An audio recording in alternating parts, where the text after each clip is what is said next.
I'm joined by Joe Sweeney, my namesake, who is Content Marketing Manager at MakeMeReach. Joe, thank you so much for joining me on JSB Talks Digital. Thank you. Thank you for having me. It's awesome to be here. And we probably should clarify, we're not related, but perhaps going back hundreds of years. Yes, maybe a few hundred years. I'm actually from New Zealand, but Irish from, a few hundred years ago, I think. So I tell you, I am so excited about this interview because I found a blog post that you wrote and it caught my eye because it's a topic that I've never discussed and I've never really kind of covered a lot in detail before. And you wrote a blog post about ad fatigue. Let's explain ad fatigue, first of all, to my listeners and those watching on YouTube. Yeah, sure. So, I guess it doesn't take a rocket scientist these days to know that when you're scrolling your feed, there's advertising everywhere, and not just on social media. I mean, if you step out in the morning, there's billboards all over the place. Advertising is literally everywhere. So I guess ad fatigue comes out of that that sense of just being completely bombarded with advertising all the time, and the sense that we're kind of getting a little bit tired of it. Consumers, unless we do something creative, your users and consumers are actually getting pretty tired of advertising. And more specifically, it's kind of, if we're talking about a Facebook advertising campaign, or bring it down to social, it's when your target audience has been shown an ad too many times and the CTR actually falls while the frequency of you showing that ad continues to increase. So obviously your results are just are going through the floor. So it's something that, we wrote that blog post just to sort of try and start a discussion around how do we overcome ad fatigue, because it is such a big problem for advertisers today. And we live in a remarkable world where the cost of social advertising is so low to reach like 100,000 people compared to if we were to direct our budget to print, radio, or television. But now we are coming up against some of these obstacles. We had ad blocking, but now we have ad fatigue. Yeah. So what do you think we can do to get over ad fatigue? Have you any tactics or tips? Yeah, for sure. I've got sort of 4 quick tips, Joan, that I could share with you. Firstly, I'd say here at MakeMeReach, we'd recommend monitoring your ad frequency and keeping it quite low. So here at MakeMeReach, we kind of set three as the benchmark. So if you're showing a user an ad more than 3 times, that's kind of a bit of a no-no. That's where we'd set the bar. So kind of just keeping an eye on the frequency that you're delivering an ad to users, and making sure that it's not above 3, because we really see click-through rates falling from that point onwards. Secondly, just constantly rotating your ads. There's nothing worse than, as a social media user, seeing the same ad over and over and over again. Each time you see it, it's a diminishing return. So just constantly rotating it. It's all about the creative. We kind of really see creative playing about 80% of the role of a good ad. So I guess the point there is that people aren't so much going to read all the text of an ad, but they're going to just quickly see that creative. And if it's the same creative over and over, even if you change the text, they're going to have the impression of being bombarded. So just changing out imagery and stuff like that can be something that can help you overcome ad fatigue. Thirdly, excluding users who have already engaged. I already said there's nothing worse, but there's actually nothing worse than this, is if you've already taken the action that an ad required of you, you've bought it or you've downloaded it or whatever, and then seeing that exact same ad again the next day in your feed, it's like, don't they know? They should be able to know that I actually already did this. And of course you can. So actually actively excluding people who have engaged with your ads is another just really straightforward way. And these are all ways that, it's not something that's going to take you a long time. It's pretty easy just to put in place. And finally, something sort of more broadly that advertisers really need to think about is improving your value offer. So just ensuring that what you're advertising isn't is actually providing offer to a value to someone. It's not just a hard sell or, just sort of that kind of old school advertising, but really reworking and making it really simple about what you're offering the user. So yeah, Joanne, those are sort of 4 just really quick ways to improve it, to get over ad fatigue, I guess. Some excellent advice there that we all should take. With everybody joining the social ad party, do you think that social advertising is as effective as it used to be? I mean, I'm a digital marketer, you work in the space, we're so close to the game. I'm just thinking about everybody else and listeners here. Is it still as effective? Yeah, I mean, obviously, yeah, I am reasonably invested in the game, so maybe a slightly biased view, but I don't think it's wrong to say that, yes, it is still very, very effective. It should come with a caveat of saying that you can waste a lot of money on social advertising if you don't know what you're doing. And you can burn through your cash if obviously you don't have your targeting right or other things aren't optimized. So I guess what we'd really recommend is is to think really strategically about what you're trying to actually achieve in social media advertising. It's not worth just just putting down €100 and just throwing money out there. You really need to sit down and think about, what is it that I want to achieve through this advertising? What business benefit do I actually want to drive over and above those vanity metrics that often people kind of focus on still? I think it's less of a problem than it maybe was 5 years ago. But I think there are still some advertisers focusing on, we want to get more likes, we want to get more comments or shares on our Facebook accounts or Instagram or whatever it is. But actually it's stepping back and saying, why do you want those likes? Why do you need comments or reshares or whatever? What business benefit is it actually driving? And if it's not driving a business benefit, there's not a whole lot of point, I guess, is where we'd come from. And smart advertisers are really those ones who are tying it to a real world outcome.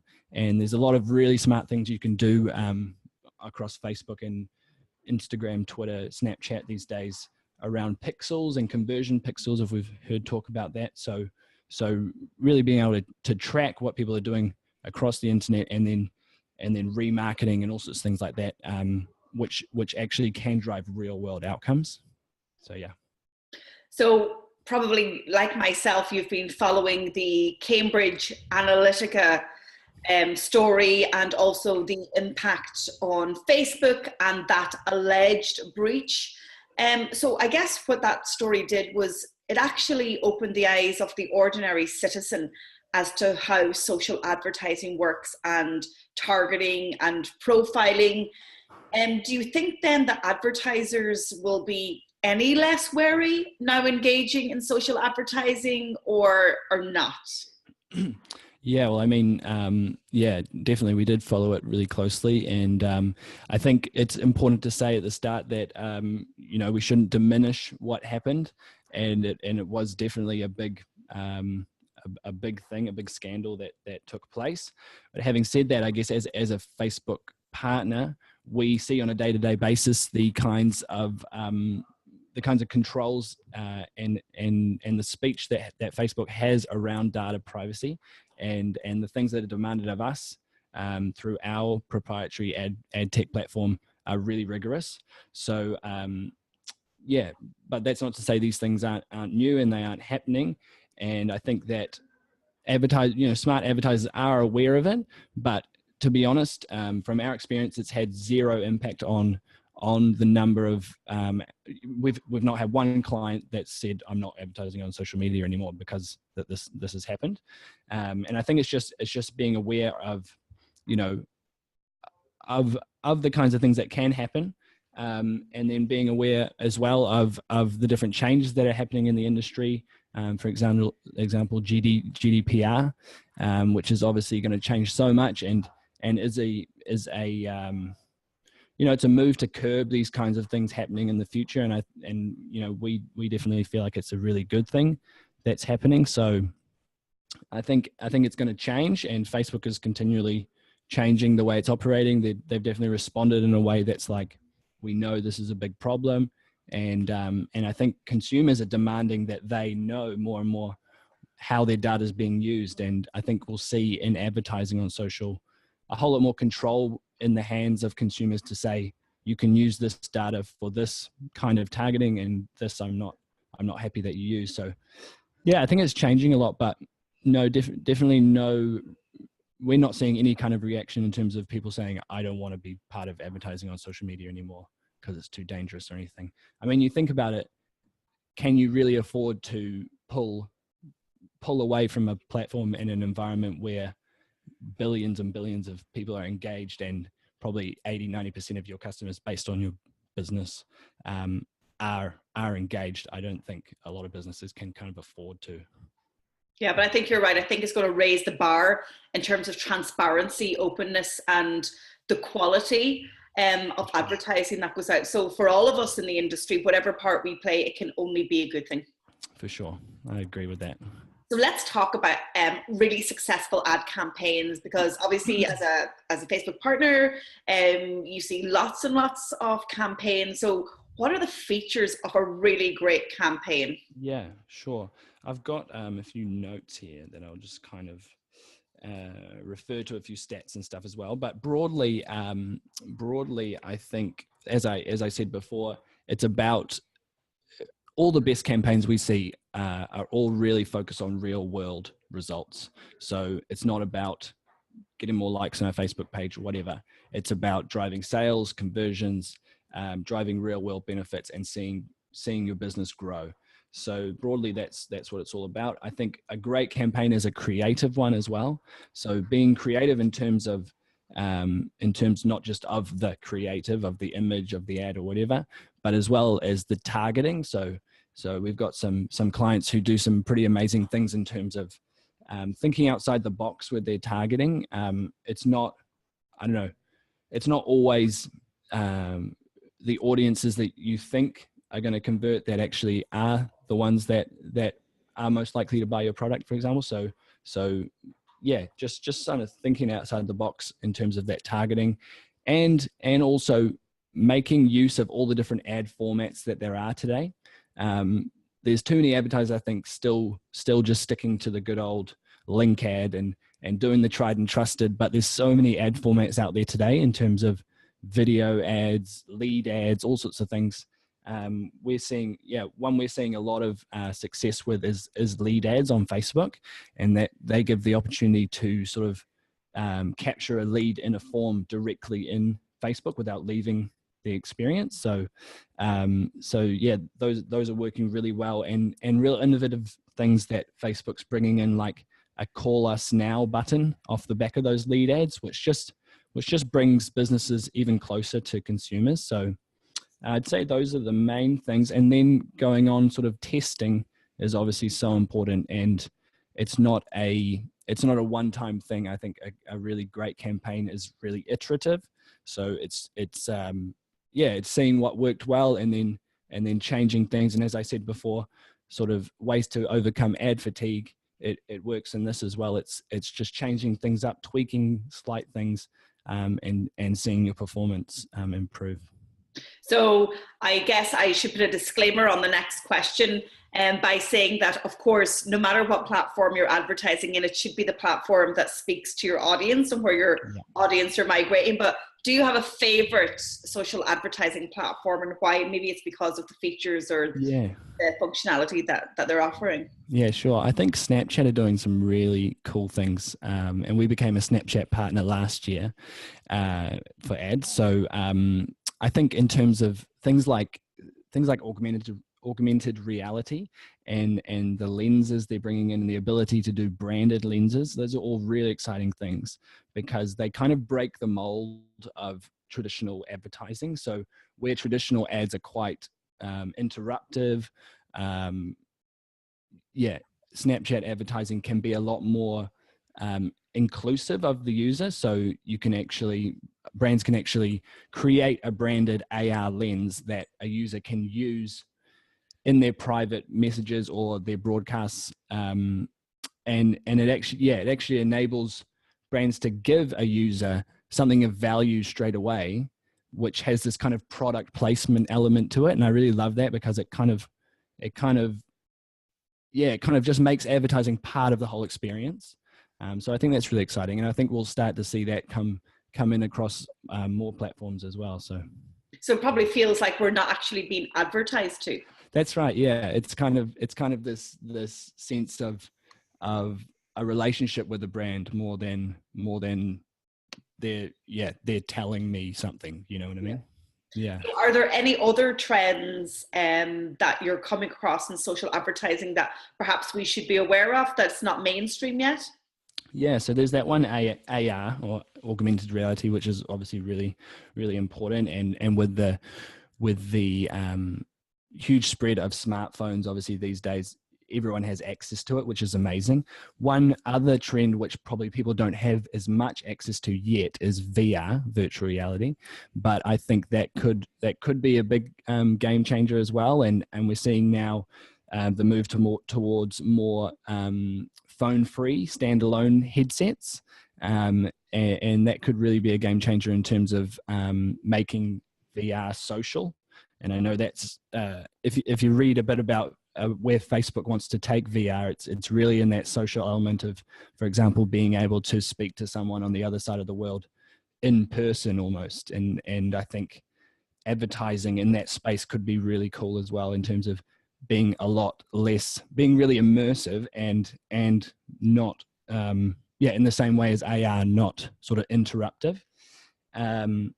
More broadly, I think trends in social advertising, obviously I mentioned the GDPR and other data protection regulation, and that is going to change social advertising a whole lot, and for the better, I think. So people having more control over the data that they share. And I think it actually is going to lead to people realizing the value that they can get out of sharing their data. A lot of times we hear about data privacy and people are afraid of that lack of control.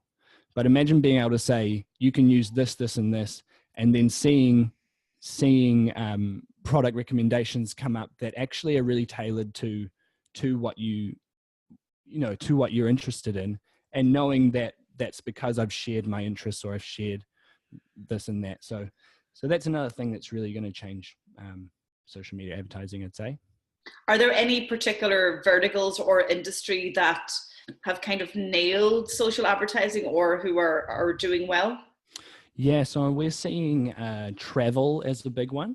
So we have a client called TAP, which is a Portuguese airline, and they've done some really, really innovative things around dynamic ads and sort of being able to optimize for different stages in the buying cycle for flights. Facebook's just brought out something called trip consideration as well, where you can actually target people who are looking for a trip but who haven't decided where they want to go yet. So at that specific stage, you can actually target ads at those people. So yeah, really exciting things in travel. The other area is beauty. And we have clients like Birchbox, L'Occitane, Sephora, and Pure Essential who are doing some really cool things, especially on Instagram, because it really lends that visual element to their products. And specifically around carousel ads and Instagram stories. The Instagram stories has really been a big game changer, and just that ability to just be in the experience of the user rather than interrupting. I guess I'm always coming back to that sense of advertising traditionally is something that people would think of as interruptive. And I think we're seeing more and more things come in now that make it more part of the experience, and something that's less, just kind of less interruptive. I can't. And you're absolutely right, because the sweet spot is that intersection when we as consumers are considering or researching, and then a brand steps in with the perfect answer at the perfect time. Yeah. And I think when we as advertisers get to that level of sophistication, then everybody's winning. It's mutually beneficial. And I think that's exactly what you've been kind of putting across in this interview, is that, we've all got to raise the bar. And understand those moments where we have the right to speak. That's right. And I think, yeah, there have been a lot of advertisers doing it well and doing it right. But I think as well, the GDPR shows that people are sick of the ones that are doing it wrong, and have kind of ruined it for the rest of us, I guess. And it's, that's the way advertising should be. It should be useful and it should be relevant to a person, not just bombarding them with some kind of salesy message over and over. So tell me about MakeMeReach. You are from New Zealand, as you already said, but you're there in Paris at the moment. That's where you're based. That's where you work. Tell us about the company. Yeah, so MakeMeReach, we're a sort of French. We still like to call ourselves a startup, but we actually started in 2009, so we're a bit established these days. But we've kind of kept that spirit, I guess. And we're a Facebook, Twitter, Instagram, and Snapchat partner. And essentially, we have two sides of the business. We created a ad tech platform for managing all of your advertising across all social media channels in the one platform, and then we also have a managed service element to our business where we can manage all of the clients' social media advertising through our platform as well. So you can do all the same, well, not all the same things, a lot of the same functionality in Facebook, in Twitter, or in Snapchat, for example, but our platform actually gives you a whole lot more optimization, and just having everything in the same place is something that our clients really feedback is something that's really useful as well. So you mentioned some of your clients through the course of the interview. Who are you pitching the platform up? Is it only enterprise level, or do you have like entry levels for startups or agencies? No, we do have, we have traditionally been at the bigger end of town, but we do have lower price points. So our lowest is, I think we keep it at about €500 a month spend. So you have to be doing a little bit in this space before we can work with you. But no, we definitely would love to work with people who are seeing this taking off in their business, and I think we can provide a whole lot more optimization and analysis that people might not be getting otherwise. And coming back to one of my first answers, really showing people the ropes if they're not haven't been in social media advertising for long, because you can get lost. But we've been in it for 9-10 years now, so yeah, we've seen some great things with our clients. And wow, how things have changed in that space in 8-9 years. So you've seen everything. That's right. We actually started out as a sort of games developer on Facebook. Remember the likes of Farmville and different games like that? That's right. Yeah. So we kind of started in that space, and then we've just kind of moved with Facebook and the other platforms as they've grown and changed. So it's been a cool journey. Yeah, that's a great story. And you know, and I know that the redirection of advertising spends to digital, and then more specifically to social, is a growing trend. And you already said it, social advertising can burn a hole in your pocket if you're not doing it right. That's right. It's really good advice to reinforce, if you've got a budget for social, make sure you know what you're doing. For sure. That's the key takeaway, I think. Yeah. Joe, it's been a pleasure to talk to you. Thank you so much. And please let my listeners and the viewers on YouTube know where they can find out more about MakeMeReach. Yeah, sure. So our website is MakeMeReach.com, and yeah, you can check that out. Obviously, we're on all the social media platforms as well, so you can find us on there. On our website, you can book a demo and a free 15-day trial as well if you wanted to, so you can sort of test the platform out for yourself.